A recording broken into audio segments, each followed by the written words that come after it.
My dear friends, welcome in revision chemistry classes. आज की class में पढ़ेंगे संक्रमण तत्व संकुल यौगिक बनाते हैं क्यों। ये क्वेश्चन होगा, संक्रमण तत्व संकुल यौगिक बनाते हैं क्यों, ठीक है। या फिर संक्रमण तत्व में संकुल यौगिक बनाने की क्षमता होती है, समझाइए। या संक्रमण तत्वों के संकुल निर्माण का कारण बताइए, ठीक है। इस तरीके से क्वेश्चन आपके सामने आ सकता है। ये डी तथा एफ ब्लॉक वाले चैप्टर का क्वेश्चन है, जो कि एग्जाम के लिए वेरी वेरी इंपॉर्टेंट है, ध्यान रखना। संक्रमण तत्व संकुल यौगिक बनाते हैं क्यों, समझाइए, ठीक है। तो देखते हैं इस क्वेश्चन का डिटेल। इसके पहले जिन लोग मेरे चैनल में नए हों तो मेरे चैनल को सब्सक्राइब कर लीजिए और देखिए संक्रमण तत्व संकुल यौगिक बनाते हैं क्यों, इसका डिटेल, ओके। तो देखिए प्रश्न क्या है, क्वेश्चन यहां पर है, संक्रमण तत्व संकुल यौगिक बनाते हैं क्यों। क्वेश्चन ध्यान से समझिए, संक्रमण तत्व संकुल यौगिक बनाते हैं क्यों। ये संक्रमण तत्वों का एक विशेष गुण है जो कि ये संकुल यौगिक बनाते हैं, ठीक है। संक्रमण तत्व संकुल यौगिक बनाते हैं क्यों, ऐसा ये क्वेश्चन है। अब यहां पर थोड़ा सा इसका आंसर देखिए, बहुत ही सरल है, ठीक है। संक्रमण तत्व संकुल यौगिक बनाते हैं क्योंकि संक्रमण तत्वों में, अब यहां से आंसर देखना, क्योंकि संक्रमण तत्वों में N-1D उपकोष अपूर्ण होता है। अपूर्ण यानी पूरी तरह भरा नहीं होता।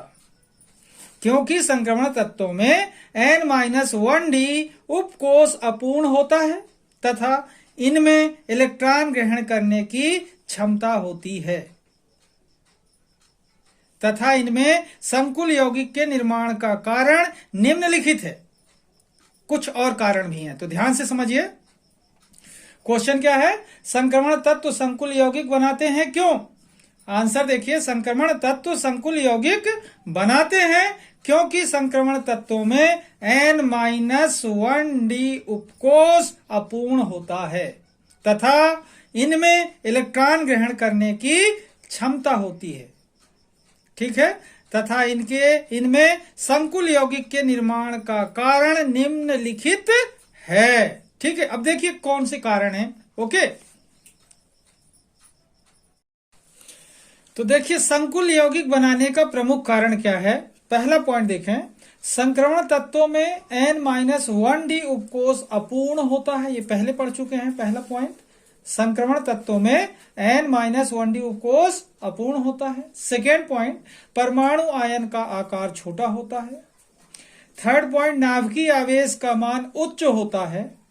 एंड फोर्थ पॉइंट, इलेक्ट्रॉन दाता समूहों से इलेक्ट्रॉन ग्रहण करने की क्षमता होती है। जो इलेक्ट्रॉन दाता समूह जैसे Cl-, Cn-, OH-, NH3, H2O आदि जो दाता परमाणु होते हैं, इलेक्ट्रॉन युग्म दान कर सकते हैं, उनसे इलेक्ट्रॉन ग्रहण करने की क्या होती है, इनमें प्रबल क्षमता होती है, ठीक है। इस तरीके से 4 पॉइंट आपने देखा जिसके कारण संक्रमण तत्व क्या करते हैं, संकुल यौगिक बना सकते हैं। पहला पॉइंट फिर से देखिए, N-1D उपकोष अपूर्ण होता है। सेकेंड, परमाणु आयन का आकार छोटा होता है। थर्ड, नाभिकीय आवेश का मान उच्च होता है। फोर्थ, इलेक्ट्रॉन दाता समूह से इलेक्ट्रॉन ग्रहण करने की क्षमता होती है, ओके। अब इसके बाद देखते हैं कुछ एग्जाम्पल्स, देखते हैं उदाहरण, देखते हैं संकुल यौगिक के, ओके। देखिए यहां पर देखें, संकुल यौगिक के उदाहरण दिए हुए हैं। सिल्वर का संकुल यौगिक, आयरन का संकुल यौगिक, क्रोमियम का संकुल यौगिक, ठीक है। यहां पर silver NH3(Cl), potassium FeCN6, chromium H2O6Cl3, okay. तो इस तरीके से सिल्वर का संकुल यौगिक हुआ, आयरन का संकुल यौगिक हुआ और क्रोमियम का संकुल यौगिक हुआ, ठीक है।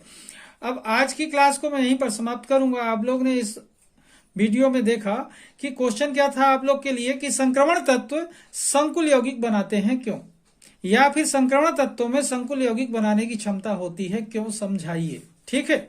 या क्या कारण है कि संक्रमण तत्व संकुल यौगिक बना लेते हैं। इस तरीके से क्वेश्चन आपके सामने आएगा, ठीक है। तो इस वीडियो में आप ये सारे जवाब के आंसर सीख सकते हैं, ठीक है। आज की क्लास को मैं यहीं पर समाप्त करूंगा। जिन लोग मेरे चैनल में नए हो तो मेरे चैनल को सब्सक्राइब कर लीजिए। तब तक के लिए धन्यवाद। जय हिंद, जय भारत।